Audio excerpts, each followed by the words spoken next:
The number one reason fashion brands fail and stay poor is because they don't have a system like the one I'm going to show you in this video. There are 8 steps here that every fashion brand going into 2026 is going to need to follow if they want to survive. Brand armor, a design system, high quality fashion designs that make high quality products, reliable manufacturing so you can actually get the products made, operations and fulfillment, creative direction for content, an excellent e-commerce experience, and social media marketing. Let's start by breaking down brand armor.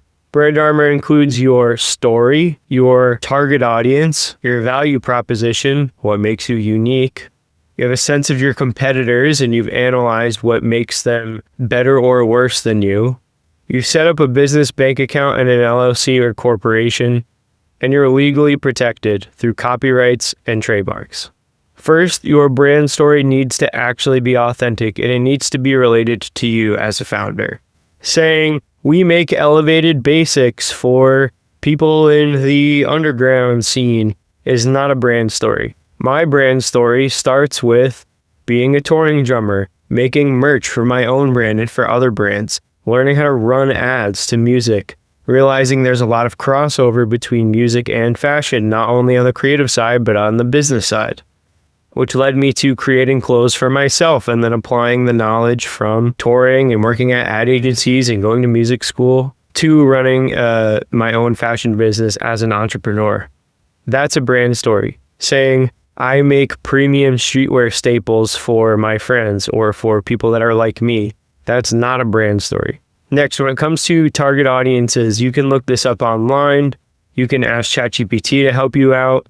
But the real way to know your target audience is to get involved in the culture and to sell products to people that are similar to you and people that are maybe already in your circle.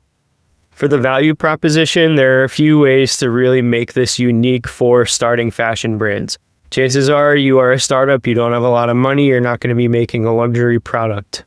But there are ways that you can do unique things through sustainability, for example, or unique designs. Maybe you make all of your designs in Clo3D like I do.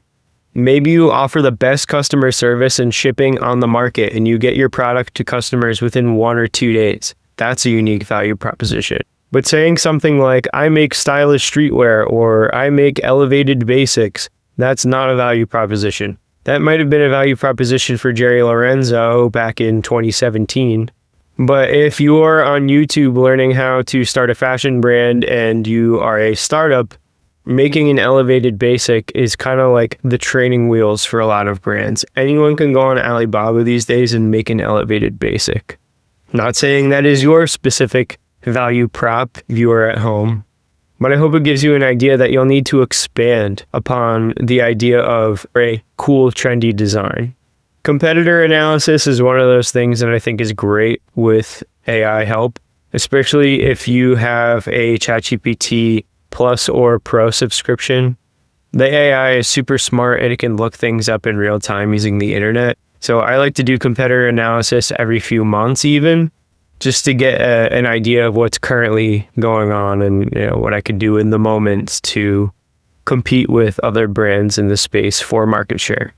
Getting a business bank account set up and an LLC, at least in the United States, is as easy as going on LegalZoom.com and going through a very standard business incorporation process. I use Chase Bank and I incorporated my brand in the state of Delaware using LegalZoom. Trademarks and copyright, I'm not going to go too into that in this video, especially for smaller brands. Like if you haven't really locked in on a brand name or a logo, you probably don't have to worry about some of this yet. But if you've decided on your brand name, you've decided on all these other things, you have your brand story, you've identified your target audience, you have your value prop, and you've officially registered your company with a bank and with the government, then it's time to look into trademarks and copyrights just so you are protected. God forbid anything happens down the line, you get sued or someone comes out of the woodwork and says, hey, that was actually our idea and you're not protected. It could be really bad. Moving on to the design system. So I use this term more like people in the software engineering space, people that are software engineers or that code or that make web applications. they'll refer to their design system for all the fonts that they use or all the components that they'll use for a website so it looks very cohesive. I apply this concept to my fashion brand. So I have my logo, my typography, and my color palette, and then those are applied consistently across all channels, including social media, press and editorial, my website, and my brand's packaging. When all of these things are really consistent, it creates a very nice brand experience for the customer, increases the perceived value of the brand, and it makes it easier for brand recall. You want someone to identify your brand just by looking at it for 5 seconds. Otherwise, it's very easy to get lost in the noise. There are so many brands, especially streetwear, especially elevated basics. So if you have multiple logos, multiple color palettes, and your branding is inconsistent, people are going to forget about you immediately. There's no way that it's going to stick in their brains. Next, fashion designer, high quality fashion products. There are 3 ways that I approach this. 1, custom designs. I use Clo3D for all of my custom designs. I don't print on blanks anymore. I don't use mock-up packs. Those are from a bygone era. That is like 2019 to 2024 really was that kind of strategy. Using a mock-up pack, getting an Alibaba supplier, printing screen printing your logo on a hoodie, and flipping it on TikTok. It's not so simple anymore. We are seeing the rise of the 3D fashion designer that use softwares like Klo or Marvelous Designer, which really is just Klo.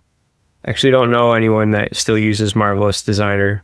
But Klo or Clo3D is the platform that I use.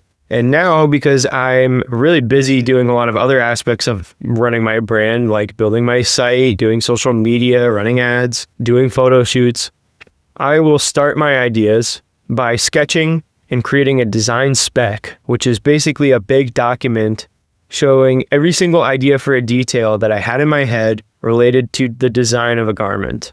I will then send those sketches in the design spec to a Clo3D specialist or a digital atelier. I work with one digital atelier in particular. She's super awesome and based out of Turkey. Now I have custom patterns. I do cut and sew collections. It's a real fashion brand.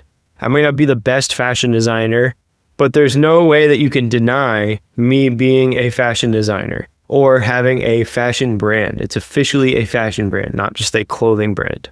These custom designs use premium materials. Notice how I'm not saying luxury materials, right? Like I'm not saying I'm a luxury brand. I have ambitions of one day building a luxury brand, but at the moment my brand is not a luxury brand. I like to consider it as a premium brand, over $100 price point. I use premium materials and custom designs. An example of a premium material, a 12-ounce medium weight black wash denim with a silk shoulder lining. That's an example of premium materials for a product that I actually released for my own brand, Pathos of Things. And these products also need to be a mix between what's trendy and what's unique, and at least in the beginning. I'm not talking about going full avant-garde fashion. Like if that's your thing, go for it. This video is probably not really for you, to be honest. Just make your art and do that. That's awesome. I support that. But if you're trying to turn this into a business with cash flow, this, in my opinion, is the best way to stand out, but also make sales in the beginning. And people will take a risk on you even as a small brand because they like the design that you make that's maybe a little bit trendy. Maybe it reminds them of a trend that they really like. For example, cropped jackets were super big last year, but I was seeing a lot of cropped Harrington jackets, which is a cool style. But for my brand specifically, I knew that I wanted to do a denim jacket. So I took the cropped jacket trend. I sourced a denim fabric that I really liked and made a custom pattern for it. So this is the framework denim jacket. I just restocked this and I originally dropped it back in April. In my opinion, it's a mix between a trend and a unique concept. All right, but the brand is nothing if you can't get these products made in the first place, right? So even if you have a cool design, if you can't get it manufactured, it doesn't matter. When it comes to manufacturing, there are 2 main decisions that you're going to need to make. Domestic manufacturing versus international manufacturing, and full service versus cut and sew. Many Alibaba Chinese manufacturers offer both full service and cut and sew. When I first started the brand, I was doing more of the full service where I had an idea and then the manufacturer said, these are the blanks we have on hand. Here's what a mock-up would look like with your logo on the blank. And then I would say, that looks good, let's run it. That's full service. It's mostly hands-off for you as a brand owner. And then cut and sew is when you get your custom designs made in Clo 3D or done by an atelier, and then you send that to the manufacturer and they have to follow your specifications to a T. This is how I run it now. I'm not printing on blanks anymore. I'm not doing any sort of full service manufacturing. I come to the manufacturer with my finished design, with my patterns and my tech pack, and if they don't follow the manufacturing to my specific patterns and tech pack, I ask for a refund and I never work with them again. So I'm adamant about what I want. I'm very clear about my instructions, and then that allows me to get the sample right the first time. I don't have to order a bunch of fabric. I don't waste a bunch of fabric. I have the manufacturer ship the sample straight to my house. I check it out, and then if I approve it, I'll place an order for bulk. Bulk orders typically have a minimum order quantity of around 100 pieces with Alibaba manufacturers. Because I've been working with my manufacturer for several years now, I've been able to negotiate them down to a 50-piece minimum order quantity, which is perfect for me because I like to test new products. But I won't place a bulk order for a new product at anything more than 50 pieces. So that way it's less risk for me. I don't want to be sitting on a lot of inventory either in my apartment if I'm self-fulfilling, which I did for years, and I'll talk about that a little bit later in this video, or if I'm using a warehouse or a third-party logistics company. If I have stock sitting there for a while, I'm paying for bin space, and then that adds up over time and it gets really expensive. So I typically will place a 50-piece minimum order quantity, and then I need packaging, right? So I can't just ship the hoodie or a shirt or pants to a customer just by itself. It needs to be packed. I want my customer to have a very specific unboxing experience. So I order custom poly mailers, frosted zipper bags, tissue paper, stickers, custom hang tags, and include this as part of my bulk order. So I'll place a bulk order with my garment manufacturer, and then I'll place a bulk order with my packaging manufacturer. Both of them send my bulk order inventory to a third-party logistics company called Pietra, or otherwise known as a 3PL.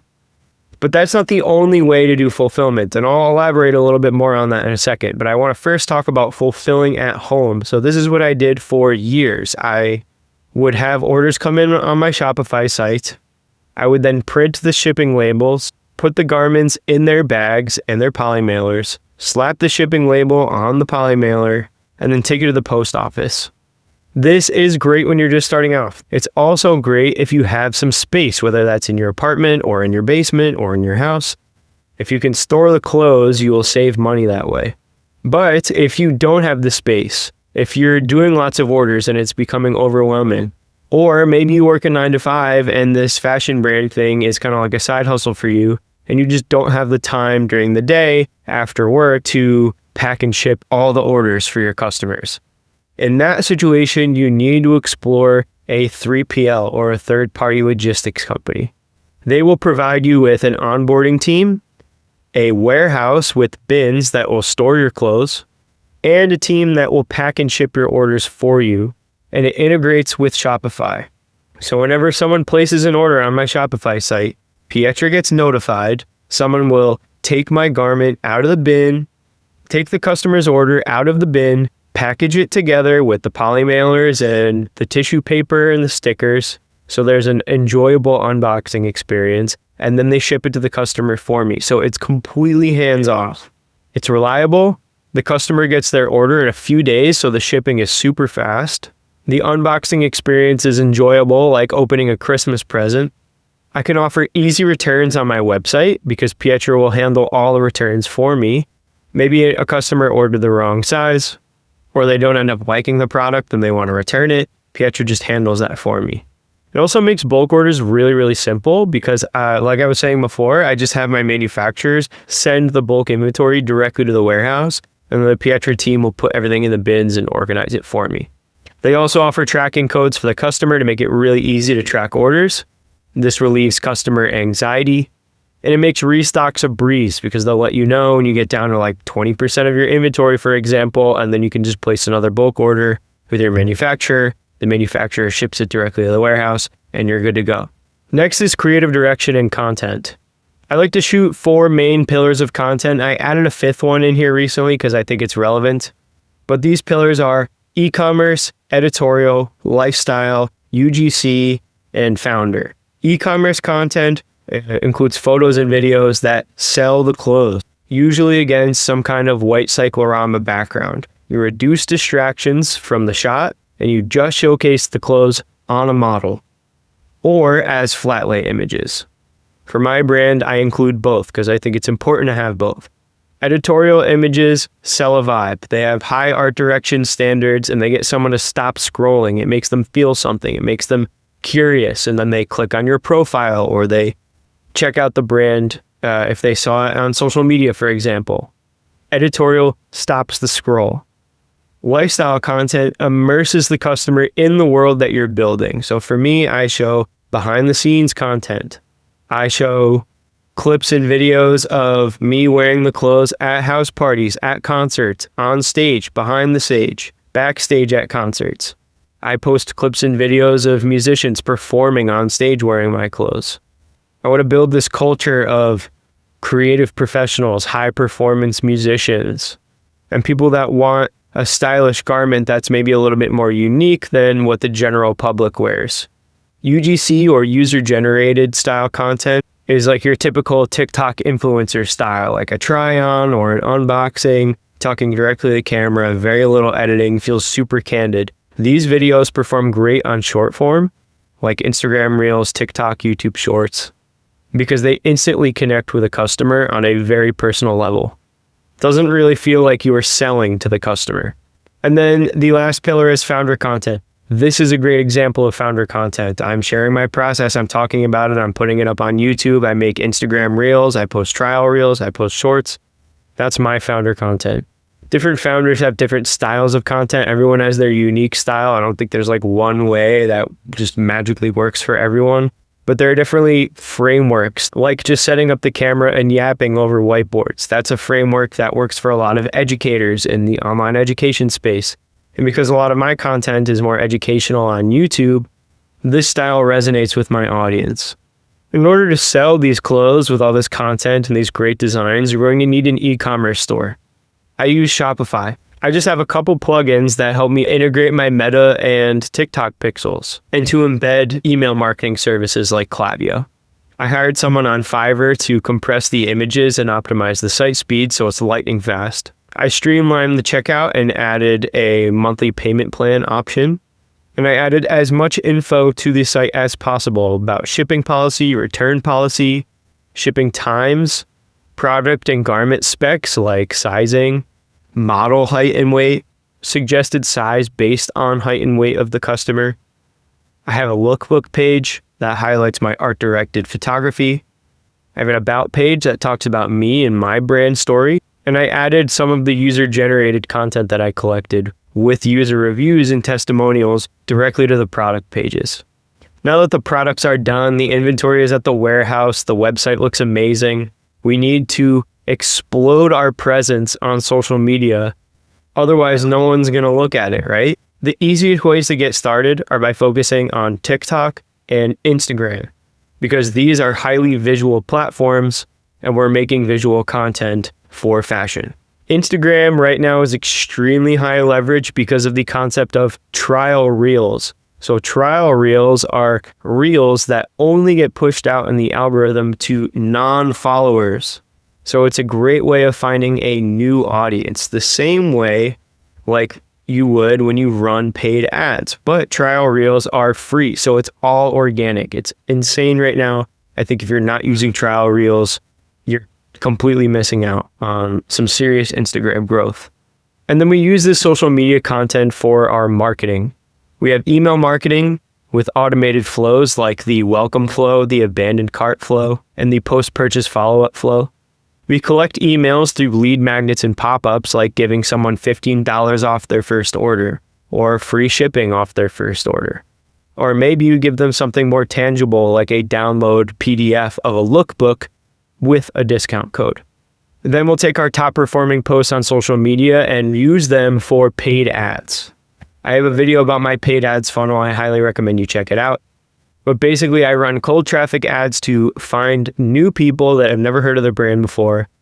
And I spend the majority of my ad budget on warm traffic or retargeting ads, people that have seen the brand, engaged with my social media content, went on the website, added something to cart, and past purchasers as well. Because these people are the highest intent, and they're the most likely to purchase something if I just position the right ad at the right time.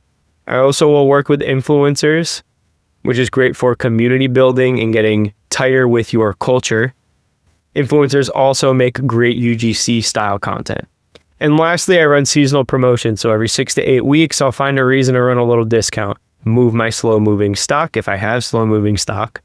And then for major holidays, I'll do a big discount. It's super hyped up. You can launch email campaigns, you can do paid ad campaigns, and do serious numbers in a very short amount of time. However, it's important not to go crazy with the seasonal promotions and not overdo it, because then your customer is going to expect these discount codes, and then the next thing you know, people are only buying when you're doing a discount. And that's a very bad position to be in as a brand owner, because you don't want people to only buy when you are running a sale or doing a discount. It'll eat away at your overhead and kill your margins, ultimately resulting in you making less profit. So that's my video for today. I break down all of these concepts in much more detail on my YouTube channel and in my Skool group, Fashion Brand Vault. Link is in the description. It's free to join. There's a ton of sauce in here, and I put up pretty much all of it for free. So I'd really appreciate a like and a subscribe. And if you want to stay up to date on when I upload next, hit that bell notification. Let me know if there's a topic you want to see me cover in the future, and I'll see you in the next one.